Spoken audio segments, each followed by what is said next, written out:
culling the population through eugenics is their answer to freeing up planet Earth's resources that are being consumed what they consider racially inferior commoners and useless eaters.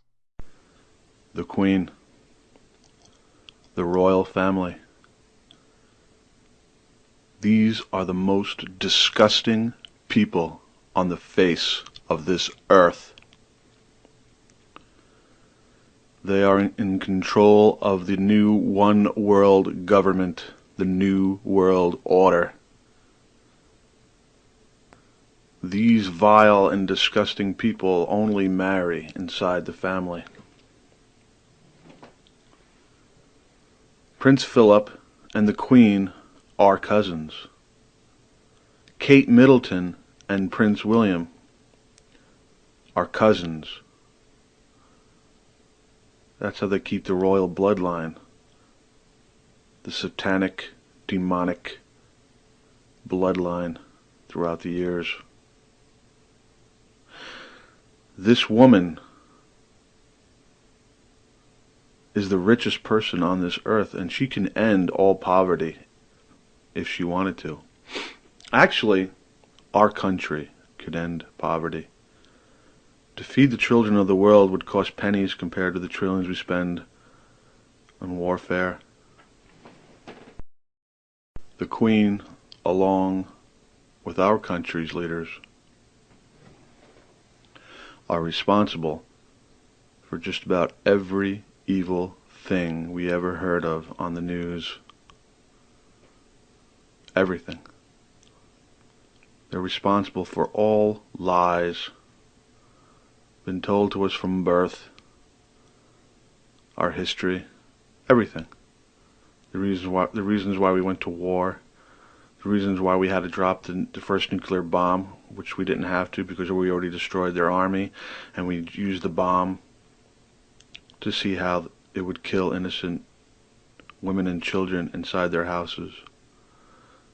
These are the people that are running our world.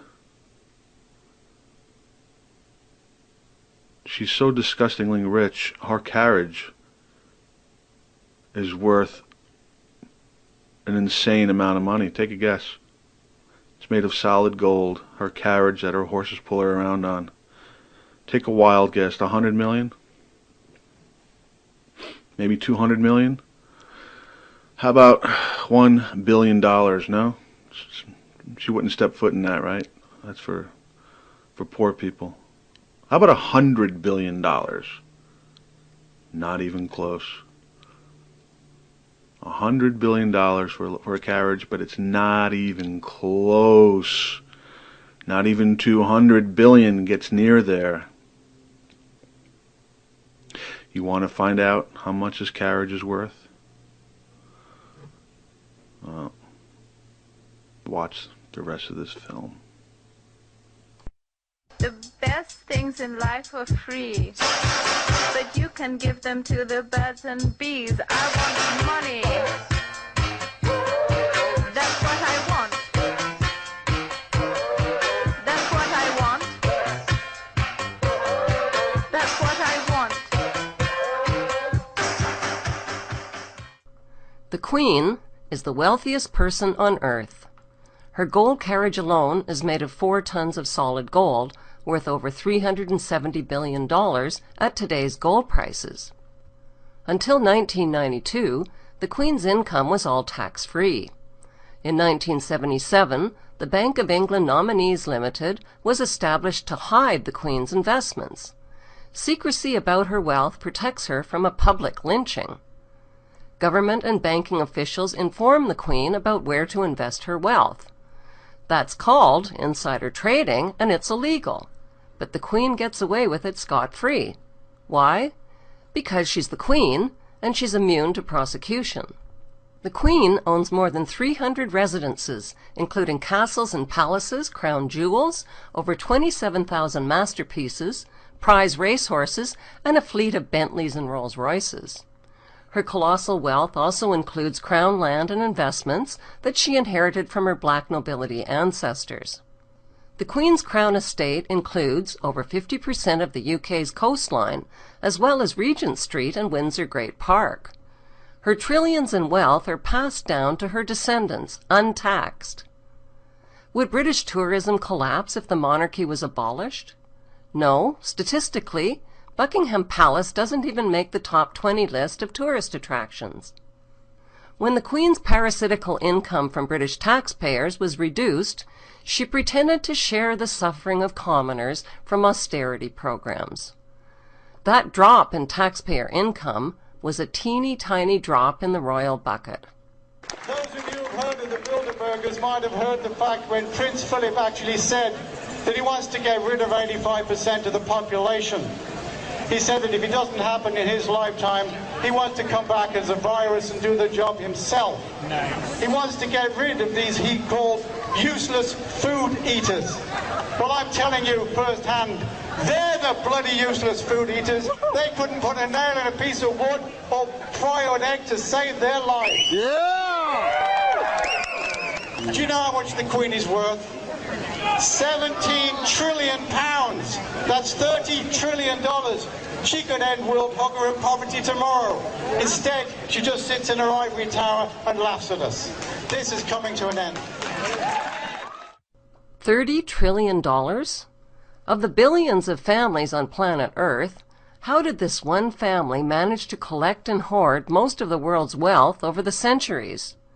Besides insider trading and tax-free income, the answer is the slave trade and drug trade.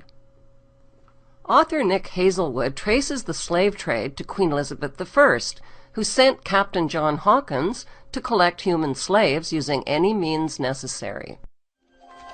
Do you remember the story of a girl who lived a life of cinders? And how she found true love because she kept a beautiful dream in her heart? Of course, it helped that she had mouse friends who could sew and a fairy godmother who could do wonders with pumpkins. Well, that girl is me.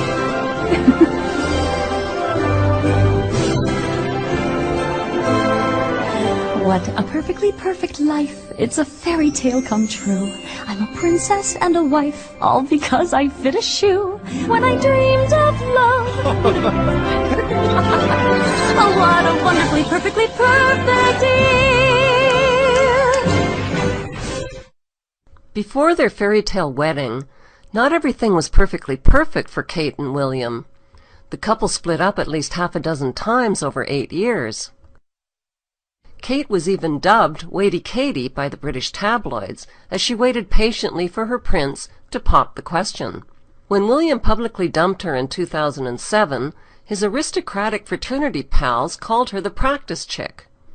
After years of splits, reconciliations, and will they won't they speculation, William finally slid a ring onto Kate's finger. It was the used ring that belonged to his deceased mother, the same ring she wore during her doomed and loveless marriage to William's two-timing father, Prince Charles. William, on the other hand, refused to wear a wedding band and stayed as ringless as a bachelor. A husband's refusal to wear a wedding band is a big no-no for most women. How committed and in love can he be, they ask, if he won't even show off the fact that he's married? Even if their 8-year on-again, off-again relationship wasn't perfectly perfect, at least their fairy tale wedding would be perfectly perfect.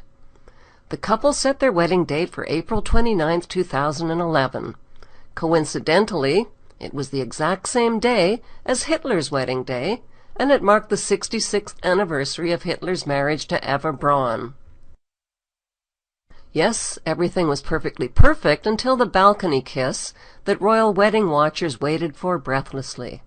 That magical moment was stolen by a 3-year-old flower girl, whose sour expression cast a giant shadow over the royal kiss. The flower girl is the daughter of Lady Rose Astor, and she is also Prince William's goddaughter. Kate finally bent down and whispered something like, "Put on a happy face and get used to it. You're ruining everything."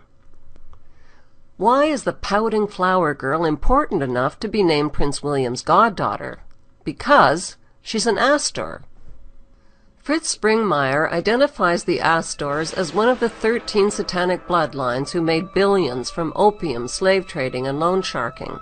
His book gives reference documentation of their criminal history. Many within these unsavory power circles were on the wedding guest list. like James Rothschild of the Rothschild-Bankster dynasty. James Rothschild brought along his passed-around girlfriend, Astrid Harbord, who, according to the tabloids, had previously shagged Prince Harry. Also on the guest list was Gary Goldsmith, Kate's uncle. The tabloids report that Uncle Gary is a filthy rich, cocaine-snorting, pill-popping, porn-peddling, foul-mouthed, randy, hedonistic playboy. Here's Kate's uncle at the wedding, popping pills with his female escort. Uncle Gary Goldsmith is the younger brother of Kate's mother, Carol Goldsmith. Kate's Uncle Gary was filmed covertly by undercover reporters for the UK's News of the World at his sprawling $10 million villa on the Spanish party island of Ibiza. He named his villa Maison de Bang Bang, which is French slang for House of Sex. Guarded by MI6 agents, Prince William and his bride-to-be holidayed, partied, and yachted at Uncle Gary Goldsmith's House of Bang Bang in 2006. The undercover reporters reported that Kate's Uncle Gary entertains his guests with hardcore porn on a massive 52-inch screen. He supplies pot, cocaine, ecstasy, hookers, and door-to-door delivery. Does anyone really believe that William and Kate just held hands and sipped tea on their Bang Bang holiday? And speaking of uncles, which uncle is slimier, Kate's Uncle Gary or William's Uncle Andrew? Prince Andrew is the brother of William's father, Charles, and the son of Queen Elizabeth. He is the fourth in line to the British throne. Andrew, who was also a featured guest at William's wedding, has been exposed in the news as a client of Jeffrey Epstein. Epstein is a convicted pedophile who served up underage girls to Prince Andrew like lollipops. Epstein also gave Andrew $30,000 to help pay for his ex-wife Fergie's massive debts that she was blackmailing him for. Andrew was finally forced to step down as Britain's trade ambassador because of, number 1, his criminal behavior with underage girls, 2, a $6 million tax evasion charge, and 3, conflicts of interest from friendships with a convicted pedophile and with Libyan leader Gaddafi's son, whose country was being bombed by the British military. Mr. Chris Bryant. Thank you, Mr. Speaker. Given the circumstances that the Prime Minister describes, isn't it increasingly difficult to explain the behaviour of the UKTI Special Ambassador for Trade, who is not only a very close friend of Saif Gaddafi, but is also a close friend of the convicted Libyan gun smuggler Tariq Kaitouri? Isn't it time we dispensed with the services of the Duke of York? References to members of the royal family should be very rare, very sparing, and very respectful. Order!